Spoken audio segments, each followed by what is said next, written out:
बहुत ही unfortunate incident जो मध्य प्रदेश और राजस्थान में हुआ है।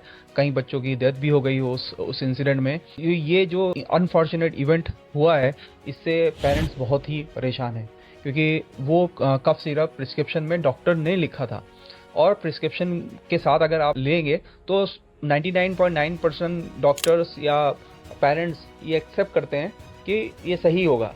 लेकिन उसके बाद भी ये इतना बड़ा इंसिडेंट होना, इतने बच्चों की जान चले जाना, एज अ पेरेंट मैं तो बहुत घबराया हूँ। सो ये कुछ कफ सिरप रखे हुए हैं यहाँ पर, और आजकल कफ सिरप बहुत ही न्यूज़ में है। और बहुत ही अनफॉर्चुनेट इंसिडेंट जो मध्य प्रदेश और राजस्थान में हुआ है। कई बच्चों की डेथ भी हो गई हो उस इंसिडेंट में। ये जो अनफॉर्चुनेट इवेंट हुआ है, इससे पेरेंट्स बहुत ही परेशान हैं, क्योंकि वो कफ सिरप प्रिस्क्रिप्शन में डॉक्टर ने लिखा था। तो अगर आप ये कोई भी कफ सिरप जो मार्केट में अवेलेबल है, अगर आप देखेंगे डिफरेंट कंपनियों के आते हैं, और प्रिस्क्रिप्शन के साथ अगर आप लेंगे तो 99.9% डॉक्टर्स या पेरेंट्स ये एक्सेप्ट करते हैं कि ये सही होगा। लेकिन उसके बाद भी ये इतना बड़ा इंसिडेंट होना, इतने बच्चों की जान चले जाना, एज अ पेरेंट मैं तो बहुत घबराया हूँ। बहुत सारे लोग हमसे ये पूछ रहे हैं कि अगर प्रिस्क्रिप्शन में लिखा हुआ अभी, हाँ, कफ सिरप खराब हो सकता है, दवाई खराब हो सकती है, तो वो क्या करें। सो हमारे साथ आज डॉक्टर प्रणव शर्मा हैं इसके ऊपर बात करने के लिए कि सर, एज अ पेरेंट अगर प्रिस्क्रिप्शन में मेडिसिन दवाई लिखी हुई है, और तो उसको चेक करने के लिए स्पेशली फॉर किड्स क्या करें, एज अ पेरेंट हम लोग विवश हैं। एक तो सबसे पहली बात तो ये है कि जो अभी इंसिडेंट हुआ है बहुत अनफॉर्चुनेट है। ऐसा नहीं होना चाहिए था। कई जगह पर हमने बहुत से जो रेगुलेशंस हैं वहाँ पे उनका पालन नहीं हुआ या कुछ कंपनीज का फॉल्ट था। डॉक्टर को भी अभी प्रोसिक्यूट किया है, उनको हिरासत में लिया है, उनका भी एक्सपेक्ट लिया जा रहा है। सबसे बड़ी बात तो यह है कि इन कफ सिरप में हमें ये ध्यान रखना है कि कौन सी एज पे कौन सा कफ सिरप देना जरूरी है और कैसे दिया जाए। ओके। सबसे पहली बात तो यह है कि आप कभी भी over the counter cough syrup ना खरीदिए।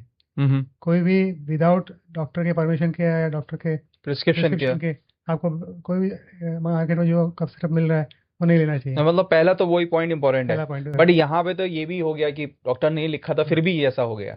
दूसरा पॉइंट पॉइंट ये होता है कि कफ सिरप जो है 2 साल से कम के बच्चों को तो कभी नहीं देना चाहिए। कभी देना ही नहीं चाहिए। और 2 से 4 साल के बच्चों के अंदर आप कुछ कुछ कफ सिरप दे सकते हैं, वो भी डॉक्टर के आपकी जो एडवाइस के हिसाब से। एग्जैक्टली। और 6 साल के बाद आपको डॉक्टर के एडवाइस के हिसाब से आप कफ सिरप दे सकते हैं। इसमें एब्सोल्युटली। बहुत से ऐसे कंपोनेंट्स होते हैं जो जानलेवा हो सकते हैं, हम्म। और बहुत से कंपोनेंट्स बैंड भी हैं। करेक्ट। आपको हमेशा केयरफुली सिलेक्ट करना चाहिए और डॉक्टर के प्रिस्क्रिप्शन के हिसाब से दवाई देनी चाहिए। राइट।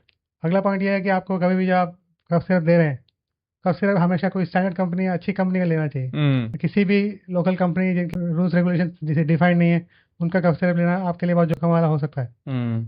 बहुत इंपॉर्टेंट है कि आप ऐसा ऐसा कफ सिरप लें जो मार्केट में ब्रांड हो और उसका ट्राइड और टेस्टेड मटेरियल हो, ओके। क्योंकि उनकी अपनी क्रेडिबिलिटी और अपनी जो इमेज है वो भी रखने के लिए वो अपनी इम्पोर्टेंट होता है। इंपॉर्टेंट रखते हैं। तो वो प्रोसेस भी अच्छे से फॉलो करते जी। हैं, और जो रेगुलेशन है वो भी अच्छे से फॉलो करते हैं। ये बहुत इंपॉर्टेंट बात है।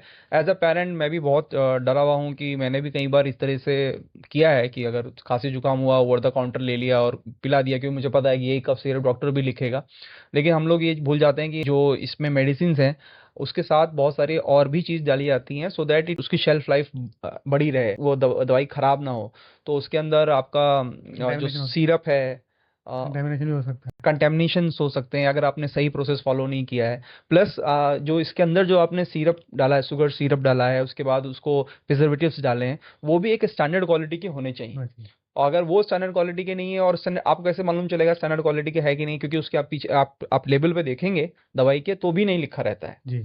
कि एक ही तरीका है कि आप स्टैंडर्ड कंपनी और जो बड़ी कंपनी है, उनका ही अगर आप सिरप और दवाई लें बच्चों के लिए, तो वो सेफर साइड है। तो प्रेफरेबली तो मैं ये कहूँगा कि खांसी के लिए खांसी का कॉज ढूंढ के उसको ट्रीटमेंट करना ज़्यादा ज़रूरी है, हम्म। rather than कफ कफ से उसे सप्रेस करना, हम्म। तो ये सारे कफ सेपरेसेंट होते हैं। हम्म। तो ये आपको कभी कभी नींद या दूसरे कोई साइड इफेक्ट भी हो सकते हैं। हम्म।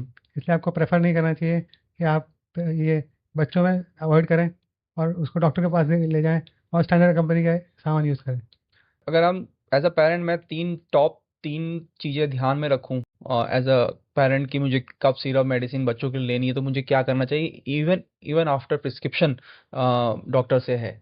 तो पहली चीज़ तो ये है कि ओवर द काउंटर आपको मेडिसिन नहीं लेनी है, that means with the prescription doctor की एडवाइस से लेना है।